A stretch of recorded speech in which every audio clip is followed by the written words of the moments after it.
Good morning. Good morning. When you guys see Lacey next week, hug her, tell her how much she's missed, how she's never allowed to go anywhere ever again. I'm home this week. She abandoned me with the kids. Left me at home with the kids. I'm a walking cliche this morning. Like, I'm tired. If it wasn't for the fashion sense of a 6-year-old little girl, we would have all looked homeless when we got here today. Right? We've been eating pizza. Like, the desperation calls to see a bellies of like, we need you again. Don't hug her. She hates that. But tell her how much you love her and how missed she is. I'm exactly, ladies, I'm exactly what you hope for when you go out of town. I'm exactly what you hope to find when you return. It is going to be like a hero's welcome when she gets off the plane. It's just going to be like an exhausted me, hands on my knees, gasping for air, like never. She's been gone 3 days, so. I just felt like I needed to confess. Okay, if you'll remember last time I preached, we told the story of a guy that Jesus had found that was blind, and the only explanation that the Pharisees could come up for was that sin had to be involved. It was someone's sin. There was sin at play, and it was either the parent's sin, and as a judgment or as a punishment for that sin, the child was born blind, or there was another working theory, follow me on this, that was at play. The Pharisees even considered that maybe the child had been sinful in the womb. And as a result for the sin if you're thinking this is crazy, I'm with you. This is nuts. This is how far into legalism the Pharisees, the religious leaders, had gone. They said maybe he sinned in the womb, and as a result of the sin in the womb, maybe that's why he was born blind. And Jesus encounters this guy, and he demonstrates through this process of like, hey, the process of God coming and becoming man was dirty, and it's gross, and it's not sanitary. And if you think that you have to somehow get yourself cleaned up, this miracle was Jesus taking mud and spit and mixing it, and it's this God and man and this combination, and there was healing. It was a great story. Look it up online if you want to. But that's not where the story ends, because he sends him immediately to the Pool of Siloam and says, go wash. The Pool of Siloam meant sent. Go to the pool of scent. So God moves on behalf of this guy, and he says, you didn't sin. This isn't a sin. This is that you could be prepared to tell the story of me. In and of itself, that could be the sermon. We could just say that again and go home of like, quit trying to figure out what sin is responsible for your discomfort. That maybe your problem exists as a demonstration that God does amazing things even in people like you. Step on some toes there? Like, I wasn't, like, is that insulting? Like, what do you mean even people like me? Of course he could use people like me. So he goes, and when he returns, he can see. There's been a miracle. This guy that's been blind from birth can now see. It says, go, wash in the Pool of Siloam. This word means sent. So the man went and washed and came home seeing. This is John chapter 9, verse 7. Now, this guy's life has changed. And you go, yeah, he can see. That's not the only thing that's changed. Because up until this point, he'd been a cast out. The church had sort of shamed him, like, oh, there's something wrong with him. He must be sinful. He's not like us. There's a problem. And now, all of a sudden, this guy comes back with two things. And they just happen to start with the same letter. You know how I am about cheesy little preacher-isms, but I'm going to use one. He returns with vision and visibility. You know, what's the difference? He could see, and because he could see, now he could be seen. He comes walking back, and listen to what happens in verse 8. It says, his neighbors and those who had formerly seen him begging asked, isn't this the same man who used to sit and beg? Some claimed that he was, and others said, no, it only looks like him. So doubt enters in, and it is such a miracle that they're saying, are we really seeing what we think we're seeing? We've known this guy his whole life, and for his whole life, he's been a certain way. And now we see him, and he's different. We're in this series right now about what could be. Let me tell you, when God begins to change your picture, and if you go, well, I've been this way my whole life, good, those tell the best stories. People will say, wait a minute, we know you. You have always, your whole life, been this way. And now we see you, and you're this way. There's going to be a portion of that that says, you're being a hypocrite. Go back to where you've always been. This guy didn't have that option, because if they would have said, we don't believe you, he didn't have the ability to heal himself, and he wasn't going to opt to become blind again. He is just dealing with a change. Things have changed, and he is just experiencing it. It doesn't say that he comes back with a Bible in one hand and a soapbox in the other. He's like, gather up, heathens. He's just walking back. I can tell you this. Visibility was something I never wanted. When I went into the ministry, when I said yes to pastor a church and the church started growing, visibility comes with it, and there is no amount of resistance that'll fix it. There's a microscope. When things begin to change, when your life begins to change, people begin to inspect. I believe this. Big change doesn't happen because corporations say so, or because politicians say so, or because a church says so. Change happens when one person says yes to commit to change. It happens at an individual level. Think of this. When was the last time a politician said something and you decided you had to change your heart or change your mind because a politician said so? No one. So a politician doesn't change your life. A church doesn't change your life. God changes your life. And when your heart gets changed, change begins to happen around you. It has to happen at an individual level. That's why we're doing the campuses the way that we're doing them. That's why we're saying yes to an internet campus. I believe somebody could be tuning in, watching in, see something or hear something that goes on here, and God has a moment with that one person, and you go, well, what difference does one person make? All the difference. The difference is always made in one person first. Maybe the change that you're praying to see in the people around you, God's saying, I can't get to them until I get to you first. Sometimes your story is your change, and once you've changed, it makes a difference around you. Okay, so he comes walking back up, and they said, this is that guy. And he said, no, this isn't this guy. This is somebody else. He just looks like him. Doubt, and I don't know about this. And he says this. He says, oh, I'm that guy. How profound. Listen, I don't think of myself as being real profound. Something I don't see is a lot of the Jordan Weaver quotes on the internet. And I'm fine with it. It's not my thing. This guy, I get this guy. Listen, if everybody says when they get to heaven, they have these people that they want to go meet, this is on my list. This guy is on my list because I listen to how he does things and how he says things. I love this guy. By the time we're done, you're going to love this guy because he is just so matter of fact. He's not getting in the middle of oh yeah, well I think, well you know what? And he's just walking. And they go, you're not that guy. He's like, uh-huh. How were your eyes opened? What a dumb question.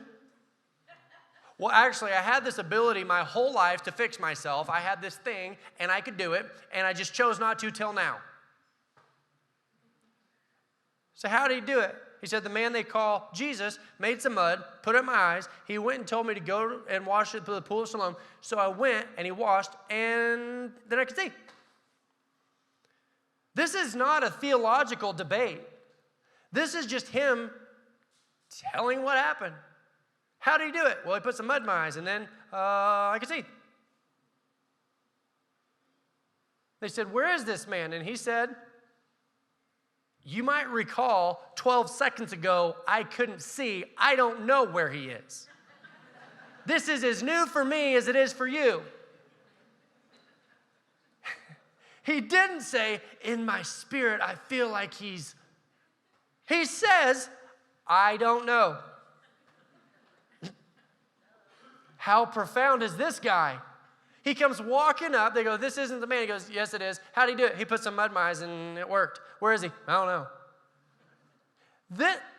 This is the opposite of what we think of when we say someone's going to change their community or make an impact in the people around them. This is not what we think of when we think of someone having an impact. This is not what we think of when we say what could be.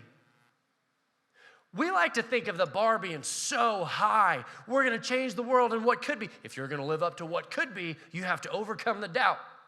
This guy says that he was sitting there, Jesus does his thing, and this guy, the only thing that we see that he's willing to do is just report back what he saw. That's it. So then, here's the crazy part. They had doubt. This isn't the same guy. They have doubt, but then their doubt meets evidence. And they don't know what to do with that.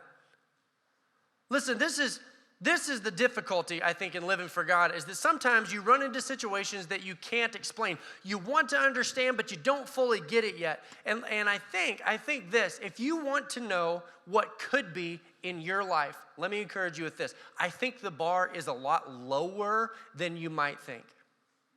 I think it's possible that you set this unrealistic expectation so lofty and so high of, if I could become that, then God could use me and change me, and I could be this great person for God, and all of a sudden I could be that person I aspire to be. I think the bar is way lower than that.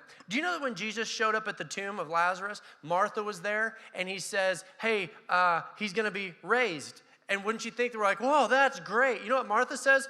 I know, on the day of resurrection or whatever that thing is, I know he's going to be raised. It wasn't a statement of faith that says, I believe you, Jesus, get in there.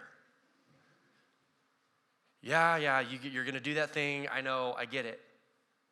She had doubt. And when she had doubt, it doesn't say that Jesus goes, well, if you don't have any more faith than that, I'm out. If you struggle with doubt in your life, my favorite story in the Bible is the guy that comes to Jesus and he goes, I got a sick child. And the guy says, and Jesus says, everything is possible to him who believes. Do you believe? You guys know the answer. You know what the answer is supposed to be. Favorite verse in the Bible, because Jesus says, do you believe? And you know the answer is supposed to be, sure I do. You're going to do amazing things in my life? Yep. I'm going to be a different thing. Yep. I believe it. But you know, and I know, that's the church answer. That's the Sunday morning Christian face answer. What about on Thursday night when you can't get the kids to go to bed and the bills are due and the power's going to get turned off, or whatever kind of craziness you got going on in your life? What about then if God goes, I want to do some amazing things in your life? You're like, you know what? I don't have time for amazing because I'm in the middle of panic. Maybe if I could get out of panic and chaos, then we could think about, we're all so Christian when we're here. His answer was this. He said, everything's possible to him who believes. This guy has a sick child on the line, and he says, do you believe? And he says, I want to. Oh, the honesty in this statement, to look at the Son of God and go, you see it anyway. There's no sense in me lying. He says, I want to believe, but help my unbelief. If that is all you can muster, if in your life God goes, I want to introduce you to what could be, and your answer is, I want to believe in that, but today it's Thursday, and my faith is like here, and I want to believe that God wants to do something in my life. I want to believe that things could be different. I want to believe that I can change generational curses. I want to believe that I'm not going to fail the same way that my mom and dad failed or my grandparents failed. I want to believe all this that you're saying, but today, so could you help my unbelief? If that's all you can muster, it says that Jesus, it's almost, Bible scholars will probably agree with me, it is almost as though Jesus has a soft spot for people with a weak faith. It's almost as though Jesus sees people who are struggling through doubt and goes, I can help with that. So the bar is not here that your faith gets so high, God goes, okay, it's time. Let's see what could be. Because here's the thing. Your faith and my faith, if it was up to human performance, we would all mess it up. I got a faith that's like right here. God says, go, child's been healed. This guy goes, you're kidding me, that worked?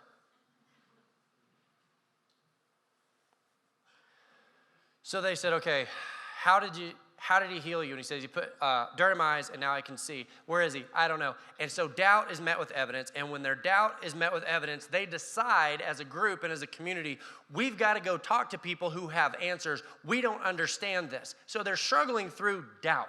They're struggling through, we can't make sense of this. We're struggling through, I want to believe, but I don't understand this. I've never seen anyone healed from being blind. People who've been blind from birth. Can you relate? Can you relate to what they're feeling, that they see a guy they've known their whole life that struggled with addiction, that struggled with whatever issues they've had, that had sin issues, that had all of this going on, and then all of a sudden he doesn't, and they're going, we don't, can you relate? Do you know anyone who's had a lifelong struggle with anything? Imagine that person changing. Are you hearing me? They've always been this way, but all of a sudden they're not. And they're saying, we see it, but we don't understand it. See, and that's what happens. When God begins to change your life and you begin to live in what could be, people around you will go, we don't understand exactly what's happening here. We want to know more. So they said, let's take him to people who have answers. I want to pause for a second. I grew up in a culture of people who don't change quickly. I grew up in Johnson County, and if you live in Central Oregon, that may not mean anything to you, but they're dependable, hardworking, blue-collar, solid kind of people. They eat at the same cafes. They drive the same trucks. Now, if you're watching from Johnson County, you're like, not all that way. No, okay, not everyone's that way, but it's not uncommon. There's almost a peace that comes over me when I get to go home, and I'm like, thank God not everything changes. They're not people who are constantly, it's generational. I went to a little school that like people did things the way their parents had done them, their grandparents have done them. They're just solid, dependable people. So this idea of, guys, God wants to do something new, by nature, because of where I was raised, I feel a little bit of resistance. And if you feel a little bit of resistance of like, I don't get caught up in trends, I get it. You're my people. I understand. If you're like, I don't understand it, I don't want to go overboard, I don't get into the new trends, the new things, just understand this. And this is an important concept to grasp. If I say, I want to know what could be, and you go, I'm not there yet, you're not pausing time. Doubt or hesitation doesn't push the pause button on time. Things will change. You will change. Everybody over 50 is like, amen to that. So what I'm saying, when I say what could be, what I'm saying is being more intentional about where we land as we experience what will be. Are you with me on this? We don't have the option of like, I don't want to know what could be, I'm going to opt out. Because what you're saying is, instead of saying what could be through Christ, you're saying what could be if I pull back and hold and reserve my heart for myself. Neither one of those pushes the pause button on life. I hope you understand what I'm saying there. I believe this. I believe that when God says he wants to give you the desires of your heart, you want and God want the same thing. You believe you have a better way to get there.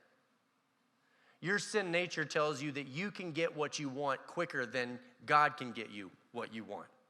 And it's this battle between, but I want this. But God's saying that. Young people, listen to me. Please listen to me. It is such a common thing to think, if I don't make some compromises in my relationships, I'll lose this person and I won't get the relationship that I want. And the Bible is saying, don't sacrifice, don't compromise, don't set down your standards because I want what you want. And I'm saying my way of getting you there is better. You guys follow me? The enemy wants to come in and convince you that God wants something different for you than you want. But his word says if you will allow him, his desire for you and your desire for yourself are very similar. But his promises say, I have a better way of getting you there. Ways that don't come with scars and damage and brokenness and things that make your life harder. If you'll listen to me, I'll get you where you want to go, but I'll get you there in a way that's so much healthier. But doubt comes in and goes, but what if he doesn't? How do I know? What if I go through this whole process and God doesn't come through? Okay. So the gap between reality and what could be. Says, go wash in the pool. He comes back. His friends are doubting. He's like, I don't know what to tell you. This is just what happened. And they said, well, how'd he do it? And he said, like this. And they said, where is he? He said, I don't know. And they said, we got to go see the Pharisees. Let's go. We got to go see the Pharisees. And they go walking into the Pharisees. And the Pharisees are in a very precarious position because they have already set their minds against Jesus. They have already said, he can't have our heart. Let me tell you what I mean by that. They had power. And if Jesus was right, they were going to have to sacrifice that power. They were the leader of a group that was becoming irrelevant if Jesus was right, and they were grasping to the relevance of their power. That was what they thought made them valuable. Their power and their influence and their laws had become their idol. And Jesus is saying, I need to take that idol. And they're going, no, we'll start with our idol, and everything else has to line up under that. So they take him to the Pharisees, and they go, so you're saying, if we're getting this right, you were blind from birth, and now you're not. And here's this guy who has probably told this story 50 times already that says this. Yeah. They brought him to the Pharisees, the man who had been blind. Now, the day on which Jesus had made the mud and opened the man's eyes was a Sabbath.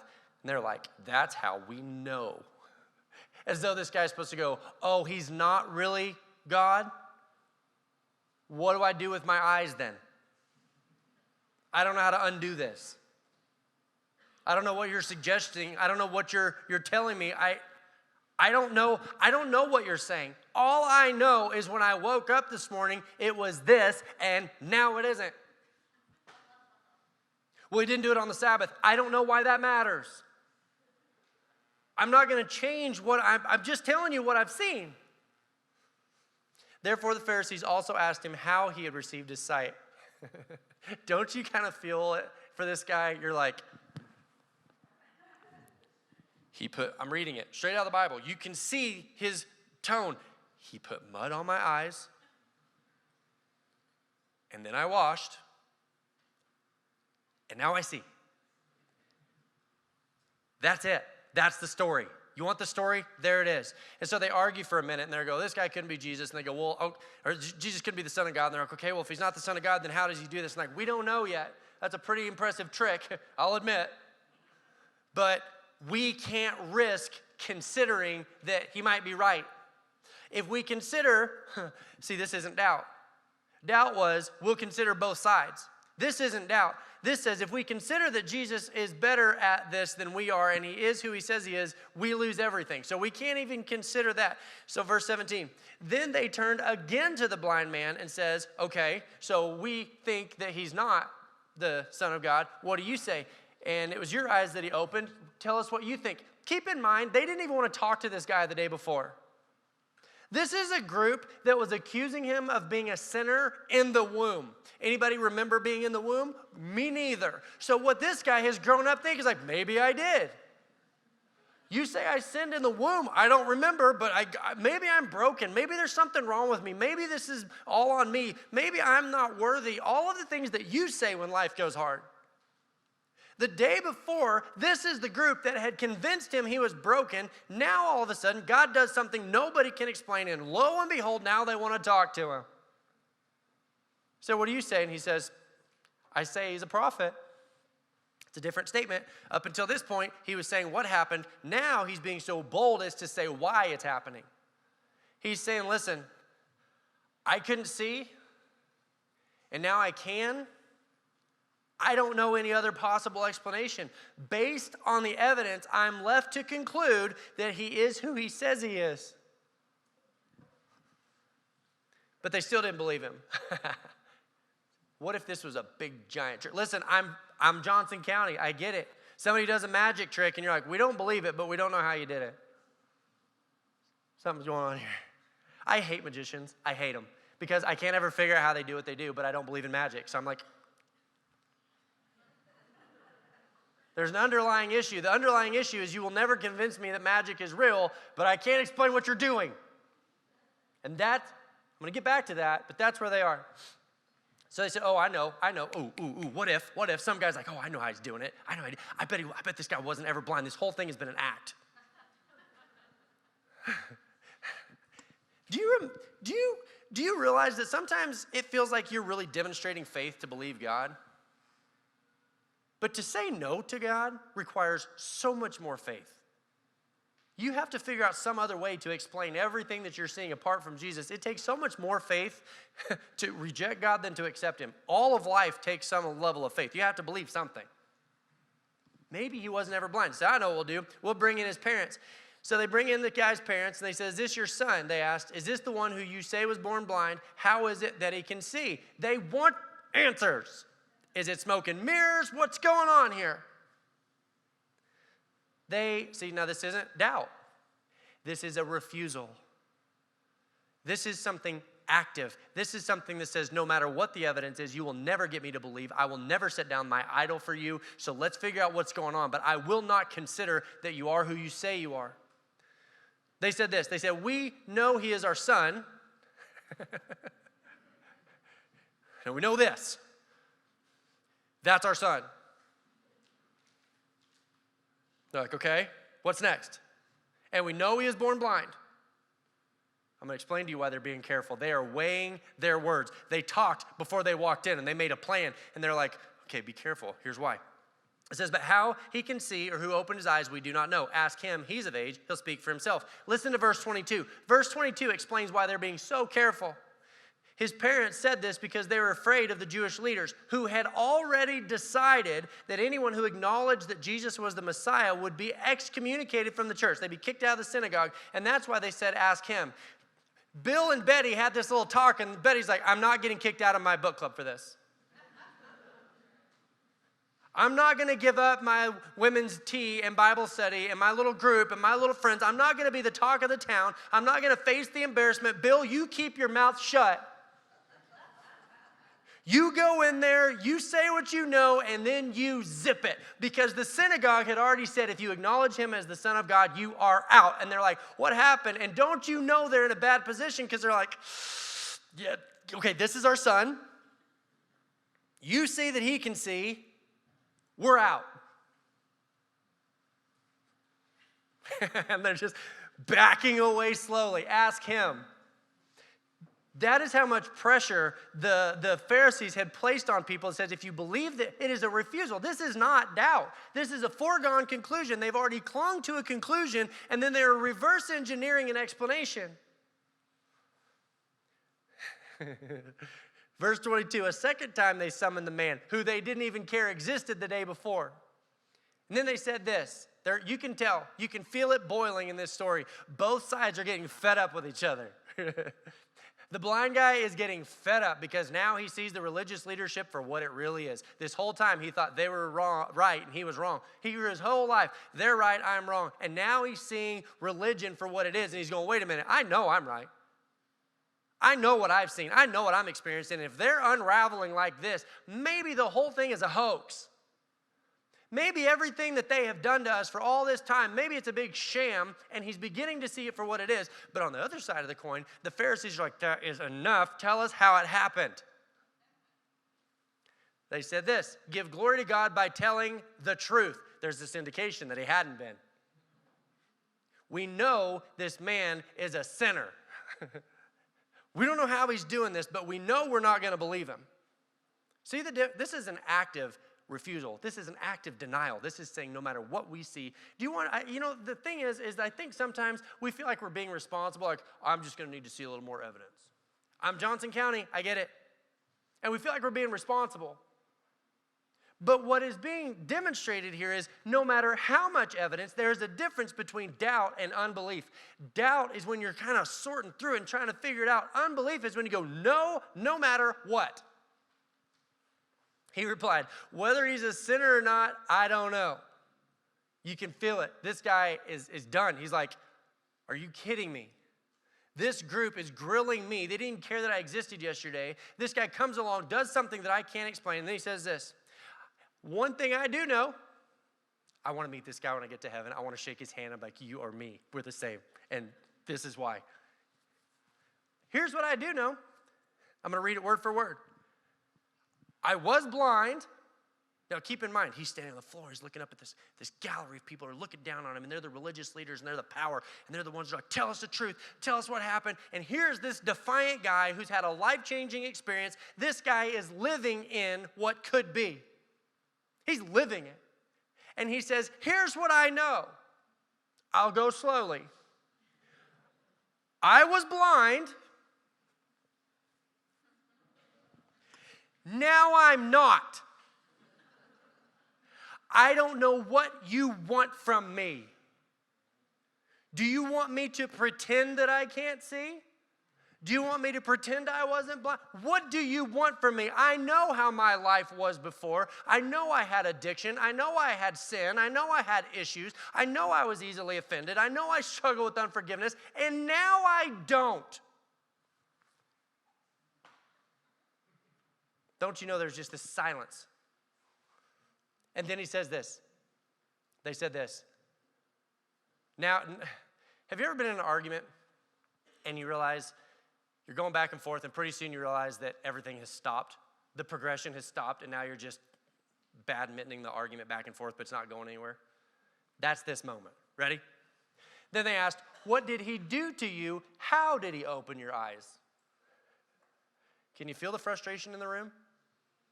I love this. Ready? This is why I want to meet this guy. Verse 27. He answered, I have told you already, and you didn't listen. I'm reading this, his words. I have told you, and you didn't listen. And then he says this. Why? Do you want to hear it again? Ready? Why do you want to hear it again? Do you want to become his disciples too?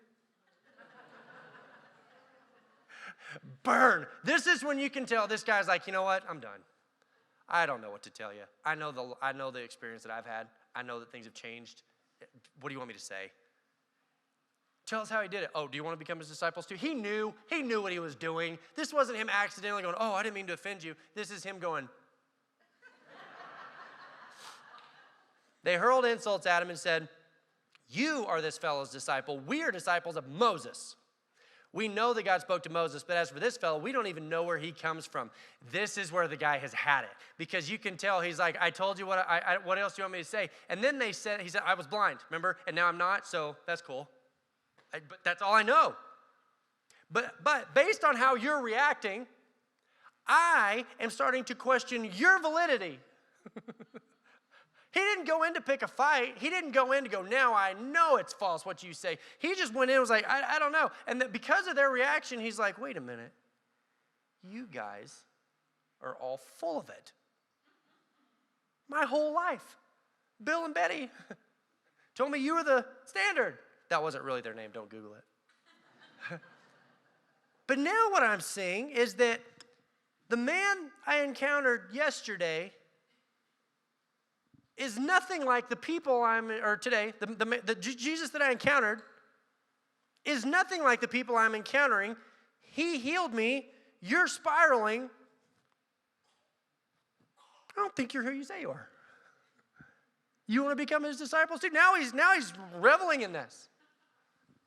They hurl insults at him, and he's like, oh, here we go again. I'm outside the group again. You didn't like me when I was blind. You don't like me when I'm healed. What do you people want from me? They hurled insults at him. They said, we knew Moses. God spoke to Moses. We don't even know who this guy is. And then he says something that is profound, absolutely profound. And I know he said it as an accident. I know this guy is operating under the power of the Holy Spirit in this moment. Here's why. Because his theology's all over the place. They go, where's Jesus? I don't know. Who is he? Couldn't tell you. So he's obviously not a Bible scholar. What happened? He made me better. I was bad, and now I'm good. Woohoo!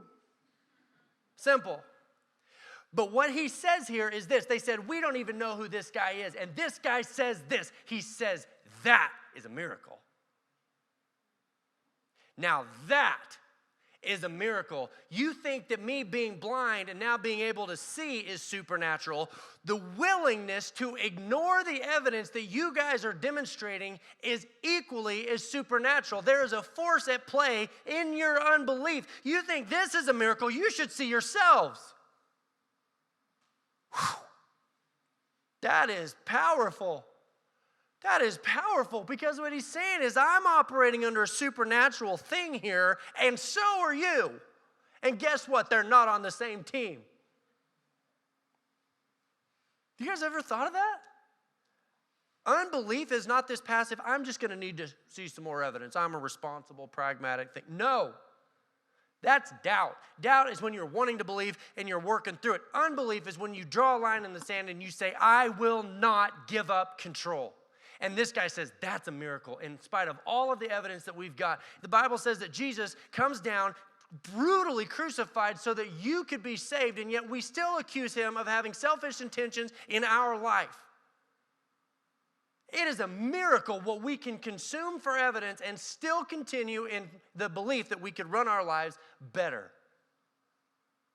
It's a miracle that life, you know that you have the life that other people have prayed for? You are living the life that other people have said, God, if you give me that life, I'll be a good Christian. You're already there. He's saying that. You think this is a miracle. You should see yourselves. And you want me to prove that he's talking under the power of the Holy Spirit? Because then after that, his theology, the wheels kind of fall off. He got a little excited, got a little carried away, and he started saying some things that maybe weren't quite right. He says, you don't know where he comes from, yet he opened my eyes. And then he says this, we know that God doesn't listen to sinners. Well, he was doing good. He was doing good. Maybe he should have just stopped with that's the miracle. Because, you know, the lady that gets drugged in front of Jesus in adultery, she was probably a sinner. And Jesus listened to her. Not the point. Not the point. His point is this. Nobody has ever heard of opening the eyes of a man born blind. If this were not from God, he could do nothing. And they said this. To this they replied, you were steeped in sin in birth. How dare you lecture us? And they threw him out.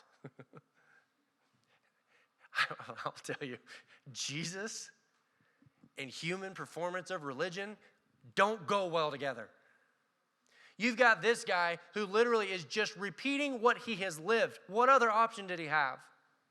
And he got kicked out. And I'm going to bet Bill and Betty got kicked out with him. And he's going, look, I would love to get along. I would love to be less visible. I would have loved for God to just heal me and that be it. You're the one dragging me in here and grilling me. I don't know what to tell you. I know this. I know this. I can't argue with what I've seen. I hate magic tricks. I said that. And I've heard the argument. I've heard the argument that maybe that Jesus, he was this influential figure. Like everybody agrees that the figure of Jesus, he was this influential guy and he said some things, but that maybe, and there's this theory, maybe he was just doing things that we didn't understand. Maybe some of his miracles weren't quite as miraculous as it was repeated. Now throughout history, it's grown and he's become this thing. Anybody ever heard this argument? Does anybody have moments where you're like, oh man, I know that's not true, but that's a good argument. That I wasn't there, you weren't there, we didn't see Jesus do what he did, and doubt begins to creep in. I've already said doubt is digestible. That's fine. Jesus can work through your doubt. Your moments of like, oh, I don't like that creates a moment of doubt. Logically, let me explain this to you. Let me explain logically what I go to in those moments. It says that the disciples were doing miracles. It says after Jesus left, now the disciples are healing people. Now Peter is standing in front of the Sanhedrin and they go, tell us what's going on? You're on trial. And Peter goes, I'm on trial because I healed a guy who was lame. Am I on trial for doing something good? The miracles continued. Now, if that was just a magic trick, then it does not explain this. 11 of the 12 disciples were martyred. They reached a point where the authority of the time put them to death. If this was just some sort of a trick that Jesus taught, people don't die for their little magic tricks. And wouldn't it also make sense that if you were using these sort of tricks to your own benefit, that you would gain more power, not give it up? The disciples were healing people, operating in this miraculous way, in a way that robbed them of their own power. They gave up their power. It was not about them, and they died for it. If you're someone who's a logical thinker, if you're someone who is an A, B, and C kind of thinker, then think through this. This is not about the miracle. The Pharisees going, how did he heal you? Jesus wasn't asking for more power, and he was crucified. If it was some sort of trick, the way the Pharisees so desperately wanted to believe, Jesus would have done it to his own benefit, not your benefit. It is illogical in moments where God says, I want to change your life, to go, what are you getting out of it? What am I getting? Well, I don't know. Like moments of hesitation. You got to either full on accept who Jesus is and who the Bible says Jesus is, or you have to full on deny it. It doesn't logically make sense that it could possibly be somewhere in the middle. The words that he said, I've heard this before. If Jesus claimed to be the Son of God, either he was or he was a crazy person. He can't be a good guy. He is either nuts or he is who he said he was. And so doubt comes in and asks questions. I've said it before. I love that we ask the more difficult questions. I want to ask the hardest questions. I want to go as far down into the most difficult questions, because in the depths of doubt is where I find deeper revelation about who God is. But that is not the same as unbelief that says, I cannot get there, where God asks for my heart and I say yes. God says, the bar is lower than you think. You can become this person who forgives and who loves and who operates in generosity, and you can become this thing that you've never been before. You can begin to live in what could be, and it's achievable. However, it comes with an act of obedience. It begins in acts of obedience, moments where you depart from what you want to do and you do what you know you should do. Remember, he heals the blind guy, but before he heals him, he puts mud in his eyes, and there's a moment. There's a guy standing in front of Jesus, blind, but now with mud in his eye. I'm sure it didn't last for very long. I'm sure Jesus said, okay, go wash, and he took off. But there was a moment where there's Jesus, there's the blind guy, and there's mud, and they're like, I don't see anything happening. And he said, go wash. Act of obedience, a little act of obedience, a little small act of obedience that says, go wash. And Jesus says, I'm healing you. I'm working through things. I'm going to create what could be. We're going to get to what could be. Listen, in your life, Jesus says, I want better for you than you want for yourself. And if you'll listen, it's going to come with moments of obedience, little small moments of obedience that allow me to have your heart. Pharisees, they were funny because they would give him their rules. They would give him their actions. But Jesus says, hey, keep all that. Keep all that. I need your heart. He said, no, because if we give you our heart, we have to give you everything else also. It's a miracle. It is a miracle that we can believe what we believe about Jesus and reserve and hold back for ourselves. Little areas of obedience. Here's what I love about living for God. First of all, I will admit I'm getting better at it. I was super bad at it for a long time, but I'm getting better at it. And you know, it's funny because here's how it happens in my life, and here's how I believe it'll happen in your life too. If you go, okay, moderate Christianity doesn't really even make sense. Like, I'm going to live for God, but I'm not going to go all in. Why? What do you think God's asking? It's almost as though we think that God's going to turn us into some just super freak, and that's not really what we want to do. Here's how it happens in my life, is that God has a moment out of nowhere. I can be thinking about the moon, and out of nowhere, God comes in and has a little moment where he brings something to my attention, and I'm like, oh, not that. You ever had a moment where God just laid on your heart like you need to forgive somebody? And you're like, what? No, what? I was right. Forgive them. If you're having this moment with me, why don't you have a moment with them? What the blind guy is saying is, it is a miracle. It is a miracle the way that we will willfully resist God in those moments in the face of who God is. The evidence that we live in, the blessings and the favor that we live in, that when God challenges us to something more, we resist. It's a miracle because, here's why, it doesn't make sense. It doesn't make sense to say that we believe what we believe about God and yet resist him in difficult moments. It doesn't add up. It is illogical because what we're saying is we believe you're a good God, but only in that regard, not in this one. You ever heard this? Does the devil want you to go forgive someone? In those moments, do you want to go forgive someone? There's a third option. Oh, I don't know if I can hear the voice of God. I've never heard the voice of... Yes, you have. Yes, you stinking have. Because you're the one that's like, no. Usually when God begins to lay something on your heart, you think about this, like, does the devil want me to say I'm sorry? No.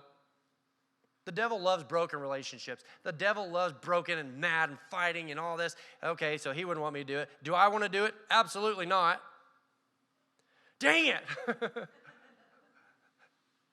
It's those little moments. Listen, I'm telling you, living for God is so much easier than we've made it. It is just the willingness in those moments where God brings something to mind and you go, okay, okay, I'm going to grit my teeth. I'm going to close my eyes. I'm going to power through the discomfort of this moment. Here's why. Because I believe that God wants better for me than I want for myself. If he's willing to die on a cross for my behalf, he's not asking me to do something that's bad for myself. It actually doesn't make sense to think that I could resist God and that life would be better. We've got to come to terms with the fact that when we resist God, our life gets worse. Now, if that takes you a while, if it's over a course of time, fine. As long as you understand in moments where you resist, you're not making your life better. You're making your life worse because God's got one desire for you, and that is that you become better. I didn't say this in the first service, but I'm going to say it in this one. We have tied a good life to good circumstances. It is an animal level of being. Think of anybody have pet dogs? When circumstances are good, your dogs are happy, good, everything's fine. When circumstances are bad, your dogs are. It's what makes us human. To be able to live for God in a way that says, I am good. Life is okay. I've got a peace that passes understanding. I am no longer tethered to my circumstances because I'm no longer in control of my life. I cling to God believing that what he has for me is better than what I have for me, even if that means I'm going through bad circumstances. I love the simplicity of this blind man who is healed and says, there's a whole lot of things I can't tell you. Here's what I can tell you. This was my life before. This is my life now. And I'll just stick with that. And that unbelief is not that you need more evidence. It is an active force at work in your spirit that says, no matter what the evidence, I will not surrender my heart. That is not the same thing as doubt. That is outright resistance to God moving in your life. If we're going to ask the question, God, what could be? We have to come to terms with the fact that it's little steps, little acts of obedience, little acts where we begin to, piece by piece by piece, surrender our heart and say, God, I think you'll do better with that than I will. Let's pray. Lord, you're a good God. And I am just myself. I'm sorry for the times where I say that you're a good God, but then I believe as though I can't trust you. I act as though I can't trust you. The times in the past where I've held out for myself, just like the blind man said, that's the miracle, that in the face of all the evidence of your goodness that we can still hold back for ourselves. God, I'm believing this. In this body, I am believing this, and I'm standing on this. I'm going to declare it. I believe it to be true, that you are going to change people's lives in this room in a way that makes a difference. It makes an impact in the lives of those around the individual. God, as drastic a change as a man who was born blind receiving his sight, I believe that's what you're going to do with people here as we begin to ask what could be. Sometimes I think we're so busy praying for those around us that we don't realize that, God, when you do a work in our lives, it makes an impact on those around us. Like the friends of the blind man that are saying, how did he do this? I've known this guy his whole life. How did we get here? That, God, you've got better for us than we have for ourselves. Lord, in our lives, begin to paint a picture of who you are. And for ourselves, Lord, what could be. I pray in Jesus' name, amen.